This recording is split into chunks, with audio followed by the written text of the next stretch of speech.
बहुत समय पहले की बात है। एक गांव में रामू नाम का बूढ़ा मछुआरा अपनी पत्नी के साथ रहता था। रामू की पत्नी हमेशा बीमार रहती थी।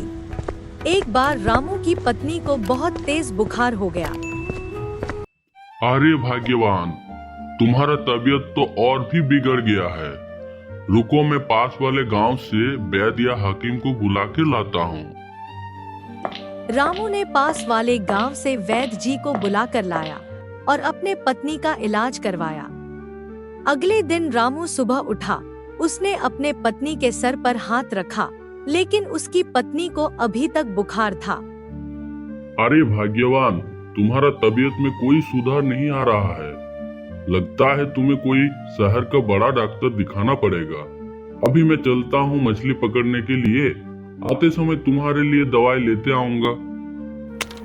रामू नदी के तड़प मछली पकड़ने के लिए चल दिया। नदी के पास पहुंचकर रामू ने नदी में जाल डाल दिया और मछली के फंसने का इंतजार करने लगा। वहां पास में एक और मछुआरा नदी के बीच में जाल डालकर मछली पकड़ रहा था। रामू को देखकर उस मछुआरे ने कहा, रामू काका, किनारे पर बैठकर बड़ी मछली नहीं मिलेगी। इसके लिए तो आपको नदी के बीचों बीच आना पड़ेगा, तब जाकर हो सकता है कोई बड़ी मछली फंस जाए। बेटा, ना तो मेरे पास नाव है और ना ही मेरे शरीर में ताकत जो मैं नदी के बीचों बीच जाकर मछली पकड़ सकूं। मैंने तो अब सब कुछ भगवान के ऊपर छोड़ दिया है। उन्होंने चाहा तो मुझे बड़ी मछली यहीं पर मिल जाएगी। दूसरे मछुआरा रामू की बात सुनकर उसका मजाक उड़ाते हुए बोला, फिर बैठे रहिए नदी के किनारे पर, भगवान आपके लिए बड़ा मछली भेज देगा वहीं पर। यह कहकर वह जोर जोर से हंसने लगा, लेकिन रामू ने उसकी बात का बुरा नहीं माना और चुपचाप मछली पकड़ता रहा। और काफी देर इंतजार करने के बाद उसने अपने जाल को बाहर खींचा। रामू को जाल काफी भारी लग रहा था।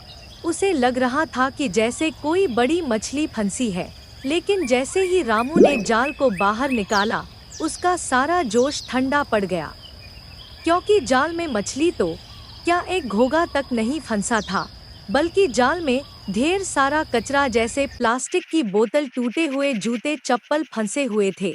यह देखकर दूसरा मछुआरा जोर जोर से हंसने लगा और बोला, अरे रामू काका, आज तो आपके हाथ बहुत बड़ा खजाना लग गया है।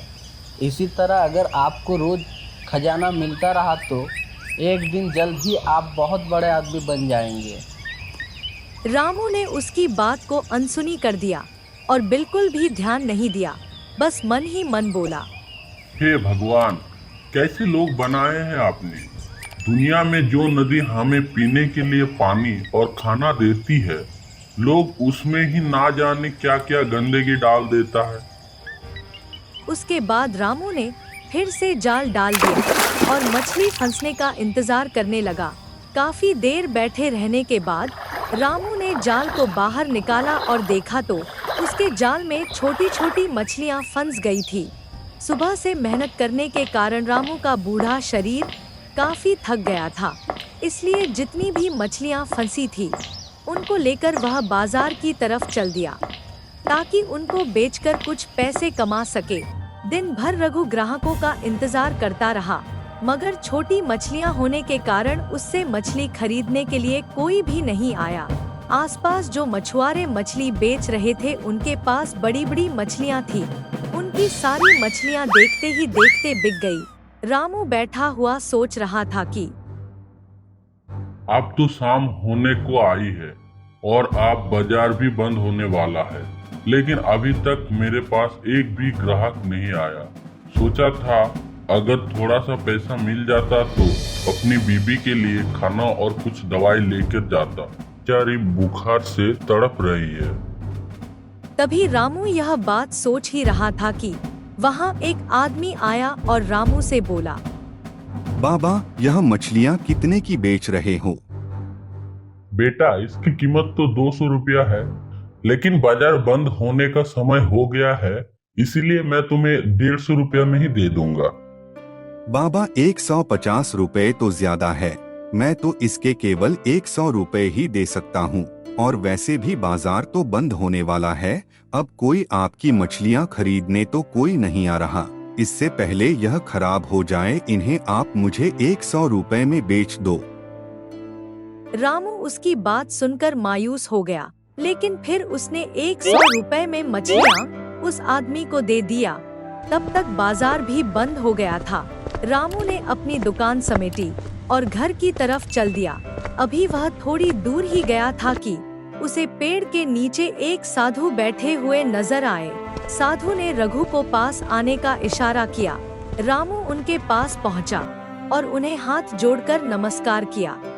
बेटा, मुझे बहुत भूख लगी है, क्या तुम मुझे कुछ खिला सकते हो? हाँ बाबा, क्यों नहीं, आप रुकिए, मैं कुछ लाता हूँ। यह कहकर रामू पास वाली दुकान पर चला गया और साधु के लिए कुछ खाने का सामान लेकर वापस आया। वापस आकर उसने खाने का सामान साधु को दे दिया और बोला, बाबा आप इसे खा लो, आपकी भूख मिट जाएगी। बेटा, तुम अपने बारे में कुछ नहीं बताओगे कि तुम कौन हो और कहां से आए हो?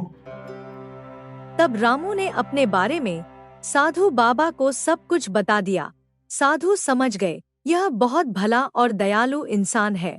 उसके बाद साधु ने अपने झोले में से कुछ दाने निकाले और फिर उससे कहा, बेटा, तुमने बिना स्वार्थ के जो मेरी मदद की है, भगवान तुम्हें इसका फल जरूर देगा। बेटा, इसे रख लो और कल मछली पकड़ने से पहले इनको नदी में डाल देना। रामू ने साधु बाबा से दाने ले लिए और अपने पास रख लिया और फिर साधु को प्रणाम करके अपने घर की तरफ चल दिया। घर पहुंचकर रामू ने देखा कि उसकी पत्नी की तबीयत ठीक लग रही थी। यह देखकर रामू बहुत खुश हुआ। उसने खाना बनाना शुरू किया। वह कुछ मछलियां बचाकर लाया था, इसलिए उसने मछली और चावल बनाए और अपनी पत्नी को खिलाया। पत्नी को खिलाने के बाद जैसे ही रामू खाना खाने बैठा, तभी वहां पर एक कुत्ता आ गया। कुत्ते को देखकर रामू के चेहरे पर मुस्कान आ गई। क्यों बेटा, भूख लगी है? रुको, मैं अभी तुम्हें खाना देता हूँ। इसके बाद रामू ने अपने खाने में से एक हिस्सा निकालकर कुत्ते को खाने के लिए दे दिया। रामू बहुत समय से ऐसे ही करता था। वह जब भी खाना खाने के लिए बैठता, तब वह कुत्ता वहां आता और रामू उसके साथ मिल बांट के खाना खाता। खाना खाने के बाद कुत्ता वहां से चला गया। कुत्ते के जाने के बाद रामू भी भगवान का नाम लेकर सो गया। अगले सुबह रामू उठा और अपनी मछली पकड़ने वाला जाल लेकर नदी की तरफ चल दिया।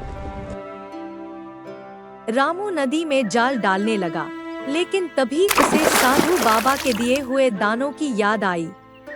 अरे बाबा ने तो मुझे कल चारा दिया था, वो चारा मैं पानी में डाल के देखता हूँ क्या होता है।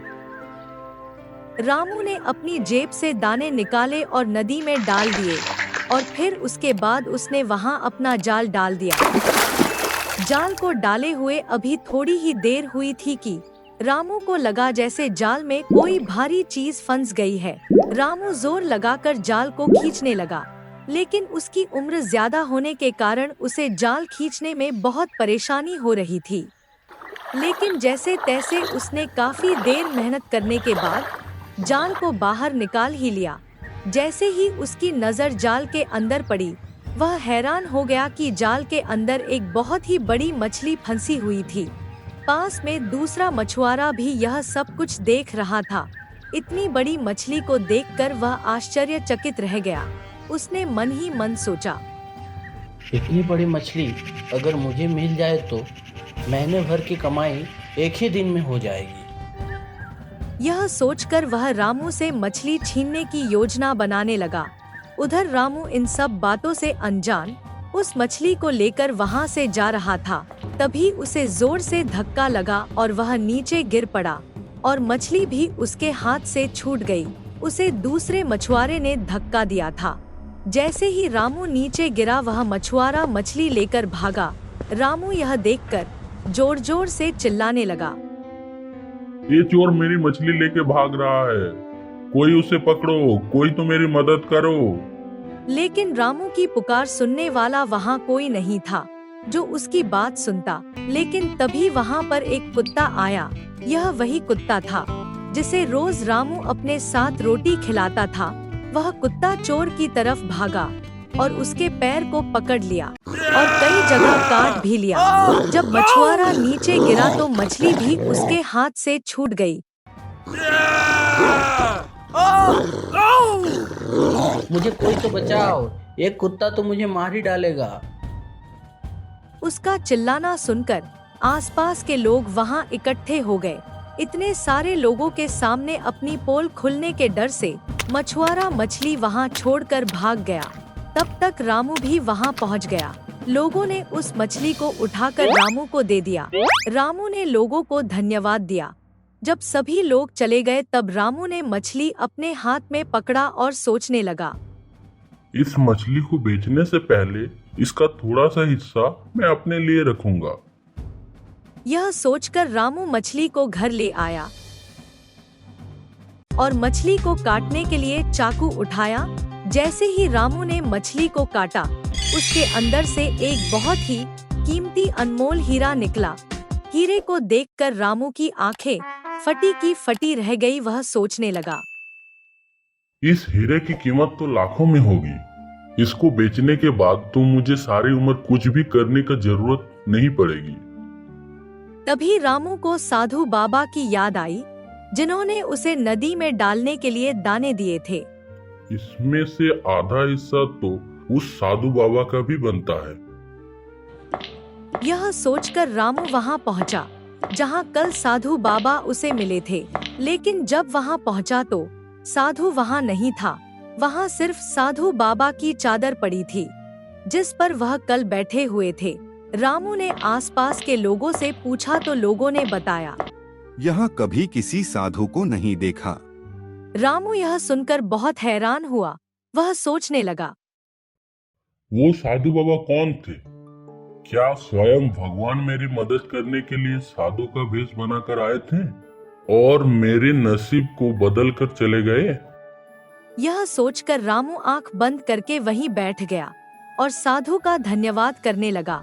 उसके बाद तो जैसे रामू की जिंदगी ही बदल गई। अब उसके जीवन में किसी भी चीज की कमी नहीं थी। वह अपनी पत्नी और कुत्ते के साथ सफल जीवन बिताने लगा और इसके साथ साथ वह यह सोचकर गरीब लोगों की मदद करने लगा कि ना जाने किसी दिन दुखी के वेश में कौन मिल जाए। उसके बाद रामू ने वहाँ पर एक धर्मशाला भी बनवा दी, जहाँ पर गरीब और दुखी लोगों को रहने की जगह और खाना भी मिलने लगा।